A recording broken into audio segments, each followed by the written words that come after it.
Hello दोस्तों, स्वागत है आप सभी का हमारे चैनल दी खटोराय पर। और जैसा कि आप सभी को पता है, हम दिशा इतिहास, कला एवं संस्कृति की किताब पढ़ रहे हैं, जिसमें से दोस्तों हमने इतिहास के 3 भाग कंप्लीट कर दिए थे और चौथा भाग चल रहा था। आज हम अन्य राजवंश कंप्लीट कर देंगे और इसी के साथ इतिहास का चौथा भाग, जो कि मध्यकालीन इतिहास है, वो कंप्लीट हो जाएगा।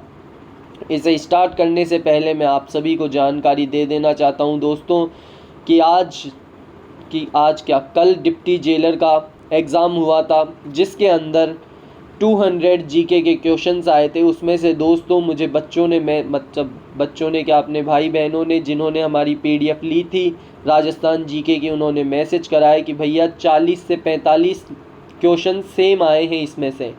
तो दोस्तों, अगर आपने अभी तक पीडीएफ नहीं ली है तो डिस्क्रिप्शन के अंदर व्हाट्सएप चैट का लिंक है, उस पर क्लिक करें और वहां पर जाके लिखें PDF Rajasthan GK PYQ PDF. और अगर आपको रीजनिंग की चाहिए हो तो रीजनिंग पीडीएफ लिखें, और अगर इंडियन पॉलिटी की चाहिए हो तो इंडियन पॉलिटी पीडीएफ लिखें। अगर आप इन तीनों को अलग अलग खरीदेंगे तो आपको ये 29 रुपीज़ के अंदर मिलेगी, लेकिन अगर आप इन तीनों को एक साथ खरीदेंगे तो आपको सिर्फ और सिर्फ 49 रुपीज़ के अंदर मिलेगी। इसी के साथ दोस्तों अब हम करते हैं हमारी दिशा की किताब को स्टार्ट। अन्य राजवंश। निम्न में से किसने अपने आप को हिंदुस्तान का बादशाह नाडोल में जनवरी 1681 ईस्वी में घोषित किया था? उत्तर है चौथा, शहजादा अकबर। व्याख्या। औरंगजेब ने मेवाड़ में सेना अपने बेटे शहजादा अकबर के नेतृत्व में भेजी थी। मेवाड़ में औरंगजेब के विद्रोही राज सिंह व दुर्गादास थे। औरंगजेब का पुत्र शहजादा अकबर मेवाड़ के शासक राज सिंह की ओर मिल गया था। कूटनीति का प्रयोग से औरंगजेब ने शहजादा अकबर को राज सिंह से दूर कर लिया था, लेकिन औरंगजेब के इस अभियान के दौरान मेवाड़ के शासक राज सिंह की 1680 ईस्वी में मृत्यु हो गई थी। औरंगजेब के पुत्र शहजादा अकबर ने 1 जनवरी 1681 ईस्वी को नाडोल देसूरी तहसील पाली में स्वयं को भारत का सम्राट घोषित कर स्वयं के नाम के सिक्के एवं खुतबा जारी किया। कतिपय राजपूत शासकों में किन्हीं दो का चयन करें जिन्होंने मुगलों का सहयोग किया।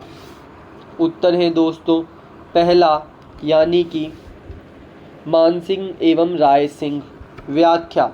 जयपुर के कछवाहा राजा मानसिंह और बीकानेर के राठौड़ शासक राय सिंह ने मुगलों का सहयोग किया।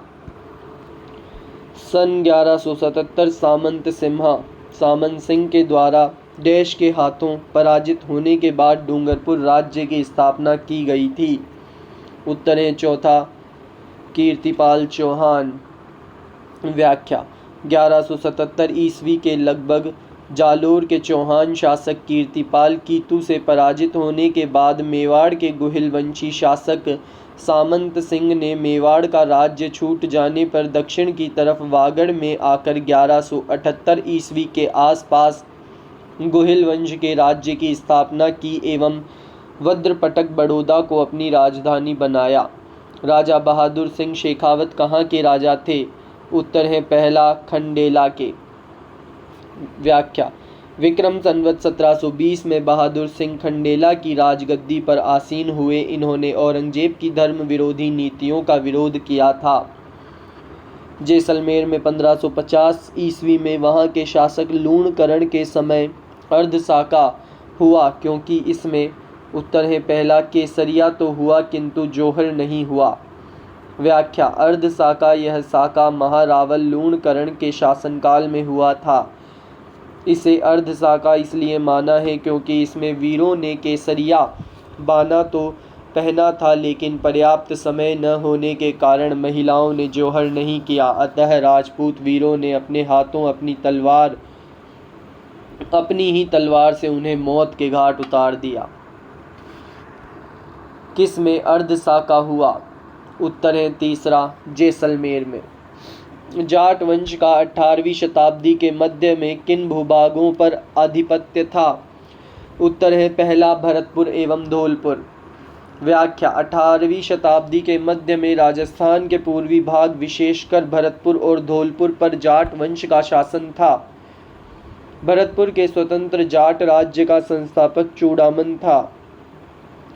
इनके उत्तराधिकारी बदन सिंह को जयपुर नरेश सवाई जयसिंह ने डीग की जागीर और ब्रजराज की उपाधि दी।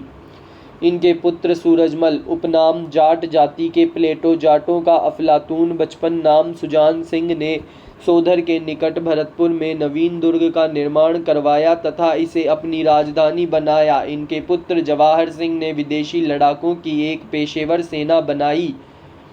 इनके उत्तराधिकारी रणजीत सिंह ने 1803 ईस्वी में अंग्रेजों से संधि की। भरतपुर के किस जाट सम्राट को जाटों का अफलातून प्लेटो कहा जाता है? उत्तर है पहला महाराजा सूरजमल। महाराजा सूरजमल किसके पुत्र थे? उत्तर है दूसरा बदन सिंह के। महाराजा सूरजमल ने राजस्थान में कौन सा शहर बसाया था? उत्तर है दूसरा भरतपुर। भरतपुर के जाट रियासत के संस्थापक कौन थे? उत्तर है दूसरा चूड़ामन। जवाहर सिंह एवं रणजीत सिंह किस रियासत के शासक थे? उत्तर है तीसरा भरतपुर। निम्नलिखित में से कौन प्रतापगढ़ का शासक नहीं रहा? उत्तर है चौथा रणजीत सिंह। महाराजा सूरजमल का अन्य नाम कौन सा था? उत्तर है चौथा सुजान सिंह।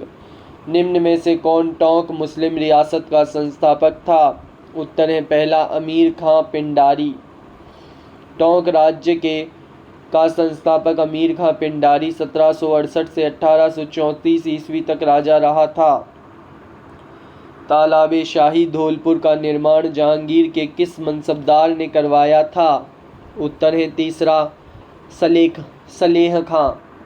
व्याख्या तालाबे शाही धौलपुर स्थित इस झील का निर्माण फिरोज शाह द्वारा 1286 ईस्वी में किया गया। इस झील के ऊपर सन 1622 ईस्वी में एक भव्य इमारत है जिसका निर्माण शाहजहां के लिए जहांगीर ने मनसबदार साले खान ने बनवाया। आजकल यह विश्राम गृह के रूप में काम आ रही है। धौलपुर जिले में स्थित मचकुंड को तीर्थ स्थलों का भांजा कहा जाता है। धौलपुर के पास निम्नलिखित पर्यटन स्थलों में से किसे 1617 ईस्वी में राजकुमार शाहजहां के लिए शिकार स्थल शूटिंग लॉज के रूप में निर्मित करवाया गया था? उत्तर है तीसरा तालाबे शाही।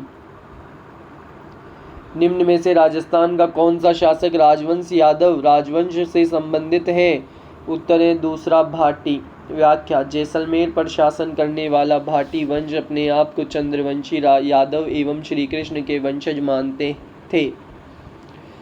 स्त्रोतों के अनुसार यादवों के ही एक वंशज भट्टी ने 285 ईस्वी में भटनेर के दुर्ग का निर्माण कर वहां अपना राज्य स्थापित किया।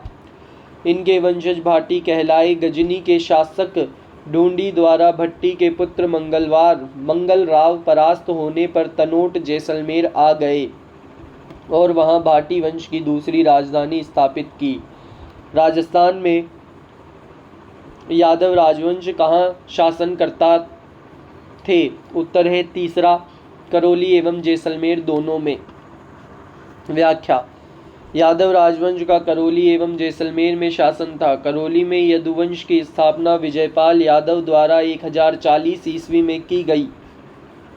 1650 ईस्वी में यहाँ के शासक धर्मपाल द्वितीय ने करौली को अपनी राजधानी बनाया। निम्न में से किसने करौली को अपनी राजधानी बनाया? उत्तर है चौथा धर्मपाल द्वितीय। करौली के किस महाराजा को मुगल शासक अकबर ने देव बहादुर की उपाधि से सम्मानित किया? उत्तर है तीसरा महाराजा गोपाल दास को। व्याख्या अकबर कालीन करौली शासक गोपाल दास की सलाह से अकबर ने आगरा के किले में जीर्णोद्धार करवाया तथा उन्हें देव बहादुर की उपाधि प्रदान की। गोपाल दास ने करौली के पास बहादुरपुर दुर्ग एवं गोपाल जी के मंदिर का निर्माण भी करवाया। वागड़ के परमार राजवंश की राजधानी कहाँ थी? उत्तर है दूसरा अर्थूणा उत्थुणक। व्याख्या अर्थूणा वागड़ परमारों की राजधानी थी जिसके खंडहर परमारों के पराक्रम को आज भी प्रदर्शित करते हैं। कविवृष की उपाधि किस राजा को दी गई थी? उत्तर है दूसरा मूंज। व्याख्या, परमारों का मूल स्थान मालवा था। 997 ईस्वी में मूंज परमार ने आहड़, चित्तौड़, चंद्रावती, आबू, किराड़ू, बाड़मेर, अर्थुना, बांसवाड़ा पर अधिकार कर लिया। मूंज की ख्याति एक विद्वान व विद्वानों के संरक्षक के रूप में है। मालवा के प्रतापी शासक मूंज ने कविवृष, उत्पलराज, अमोघ वर्ष, पृथ्वी वल्लभ, श्री वल्लभ एवं वाकपति राज की उपाधि धारण की। राजस्थान के किस राजा को वाकपति की उपाधि से सम्मानित किया गया था? उत्तर है तीसरा मूंज। आबू के परमार वंश का संस्थापक कौन था? उत्तर है चौथा धूमराज। व्याख्या, आबू के परमार वंश के शासन का संस्थापक मूल पुरुष धूमराज था, परंतु इस वंश की वंशावली उत्पलराज से आरंभ होती है। आबू के परमारों की राजधानी चंद्रावती थी। आबू के परमारों की प्राचीन राजधानी थी। उत्तर है तीसरा चंद्रावती। चित्तौड़गढ़ का त्रिभुवन नारायण मंदिर किसने बनवाया? उत्तर है तीसरा परमार राजा भोज। और इसी के साथ दोस्तों इसे यहीं पर रोक देते हैं, क्योंकि आज थोड़ी तबीयत मेरी ठीक नहीं है। वीडियो अच्छा लगा हो तो वीडियो को लाइक करें, चैनल को सब्सक्राइब करें और कमेंट करें वीडियो कैसा लगा। कल ये चौथा भाग कंप्लीट हो जाएगा और उसके अगले दिन से दोस्तों जो भी पार्ट हम उठाएंगे, मतलब लाइन से ही चलेंगे, वैसे तो उसे एक ही दिन में कंप्लीट करेंगे। आपको इसके बहुत सारे पार्ट देखने पड़े हैं, उसके लिए मैं बहुत माफ़ी चाहता हूँ आपसे, और ऐसे ही पढ़ते रहें।